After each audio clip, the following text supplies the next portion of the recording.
Thanks a lot, John. It's a pleasure to be opening up the Noosa Mining Conference, and certainly it's great to hear those dynamics that might come about for both small caps and for gold. And certainly the assets that we picked up at the start of last year and took back to the ASX towards the end of last year, they used to trade for 10 times our market cap. So I look forward to introducing them to you now.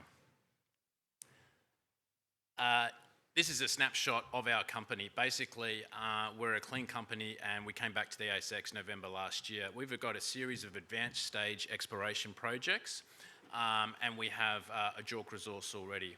We've got a very clean and strong balance sheet, zero debt. We've got a top tier team recently put together as the company came to the ASX. We've got an extremely attractive valuation. As I just mentioned, these assets used to trade at near 150 mil market cap. And we purchased them at the start of last year. The way you want to think about our company is that we have two key assets that we operate, the Irvine project, which is in the Stawell corridor, not far from the Stawell gold mine. And we also have the Sananad project, which is about 70 k's away. That's a smaller project, but it's actually an old pit. So it's our potential nearer term producer. And on top of that, we have a joint venture over at Tandara with Catalyst Metals, not far from the Fosterville gold mine. This is the team that we put together. It's headlined by Graham Hunt. He used to be the CEO of Lihir Gold when it was sold a number of years ago. Obviously myself, I used to be a mining analyst, worked in corporate finance and also at Red Hawk Iron Ore. Richard Taylor has lots of experience in the gold sector. And importantly, Angela Lorigan, who's here today, and you should talk to her. She brings across her experience over the last 4 or 5 years at Southern Cross and in Tasmania before that. Recently, Joseph Story has joined us from Barrick Corporation. He was running a team of 30 exploration people over in Tanzania. He lives in Melbourne and has joined us recently as our new exploration manager. He'll be here tomorrow, so please say hello to Joseph. As I mentioned, we've got a pretty clean corporate structure, zero debt, $4.9 million cash in the bank. We've got a very low market cap, $12.6 million, and an enterprise value of 7.7.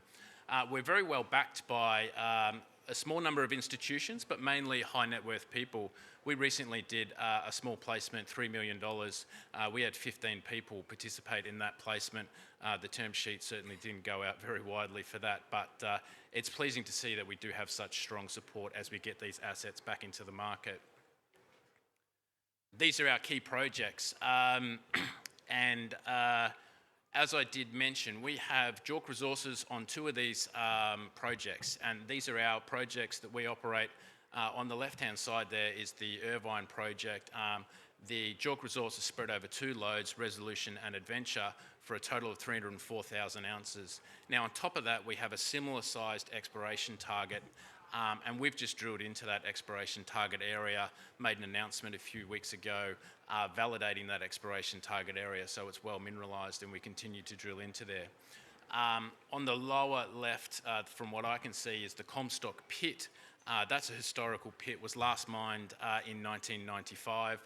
We're drilling around that pit right now, looking quite prospective. Based on the historical work that the previous owners had done, we were able to come out with a starter JORC resource about a month ago, 56,000 ounces. But importantly, on top of that, we've got a 100,000 ounce exploration target, or 114,000 ounce exploration target. The grade's a lot lower there, 1.21, but what you really need to appreciate is that it's already a pit and it's on Crown land, and we have no problems accessing that particular project. This is a quick summary of what we're up to, but really what I think you want to take away here is that we were able to pick up for a song previous projects that had $32.7 million of capitalised exploration and work done on them, and that obviously got the old team towards the exploration target and the JORC resource that we currently have. So before the old team got distracted up here in Queensland with a different project, and that's why the opportunity came to us to pick up the portfolio and bring it back to the ASX. We've been hard at work putting together a video, so I'd like to debut it now on our feature project at the Irvine project near Stawell. Orica's gold exploration projects are in Western Victoria. Orica's flagship project is the Irvine Gold Project located 230 kilometers west of Melbourne. Multiple mills are proximal to the project, including the Stowell Gold Mine. Irvine is within the Stowell Corridor, which hosts the 5 million ounce Magdala deposit. Gold deposits in the Stowell Corridor typically form on faults at the margin of basalt domes. At the Irvine Basalt Dome there are two lodes called Resolution and Adventure with a combined inferred mineral resource of 304,000 ounces gold and an exploration target of 280 to 420,000 ounces of gold. The exploration focus at Irvine is to extend the down plunge position of the Resolution lode, where drilling has identified multiple mineralized structures. The exploration team continues to develop their understanding of the gold mineralization at Irvine, allowing for improved targeting of the high-grade gold positions. The eastern side of the Irvine Dome hosts multiple exploration targets across the 2 kilometers of strike between the lodes. Diamond drilling at Resolution has also identified multiple flanking basalts on the eastern side of the basalt dome which create additional target positions. Recent drilling and reprocessed geophysics has opened up a further 8.6 kilometers of prospective strike. Regional geophysical modeling has identified 3 prospective basalt domes which are hidden beneath basalt cover rocks. Each of the basalt domes provides future exploration targets similar to the 5 million ounce Magdala deposit at Stowell. Terrific. So that's our flagship project and where we're focused. We're drilling that one today and we've been drilling that since January. We'll be moving the rig soon, but the current program is this, it's basically 3 holes here. We've reported the first hole, and what was very pleasing is that we encountered some mineralisation here on the left-hand side, which is the west flank of the Irvine basalt. That's the first time we've seen mineralisation there, and you can see in the other picture what we're demonstrating in the star there is that there's now another prospective area between our 2 known lodes that carry the JORC resource now to explore into. We've recently reported the rest of that long hole. The wedge hole, as you can see in there, we're getting the assays done right now, and we're finishing off RD46. That's the hole slightly higher up. We'll be finished that in 2 weeks' time, and then we'll be moving the rig to the next position. This is our second project at St Arnaud. Exploration is currently ongoing at the St Arnaud Gold Project, located 200 kilometers northwest of Melbourne and close to multiple operating gold processing plants. The St Arnaud tenement group extends for 65 kilometers of strike, capturing the entirety of the northwest trending gold lines. Historical production at the St Arnaud area produced 400,000 ounces of gold at an estimated grade of 15 grams per ton. The focus of Orica's exploration activities is at the Comstock pit on the Nelson line of workings. Planned production at Comstock is focused on the Comstock Shear and the Walker's stockwork. In May 2025, Orica released the maiden mineral resource at Comstock, totaling 56,500 ounces of gold at a grade of 1.21 grams per ton. Exploration activities will focus on testing to the north and at depth of the current mineral resource. Orica has also identified exploration targets, totaling 112 to 116,000 ounces gold at Comstock. High-grade exploration targets also exist on the new Bendigo line, as identified from previous drilling close to the historical workings. So I think, as you can appreciate, we've got a terrific endowment of previous work that we're merely extending. We're drilling both at Irvine and at St Arnaud today.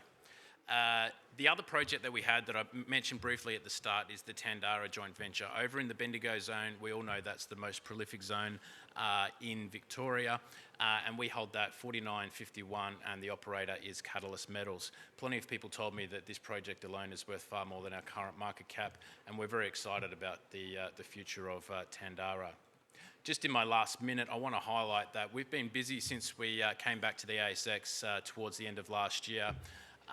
We have drilled a number of our projects, as I have mentioned, and we've had 2 results announcements out already, including the Western Flank discovery. We increased our global JORC resource by 19% back at the end of May with that maiden resource around St Arnaud, and recently we had assay results. So as I mentioned before, the team have been busy and we do have some results pending. So what we will deliver over the coming months will be completing the current programs, and then, as I mentioned before, we'll be moving our drill rig to really focus on the infill, that limited exploration area between the two lodes, and going back and having another look at the adventure lode around our key project, because we really want to push that towards 1 million ounces. And then later in the year, hopefully that can all add up to a nice increase in our JORC resource towards the end of the year. So we're just out here at the, just as you come out the door, turn right, come and see us at the booth, and we look forward to engaging with you over the coming days. Thanks very much.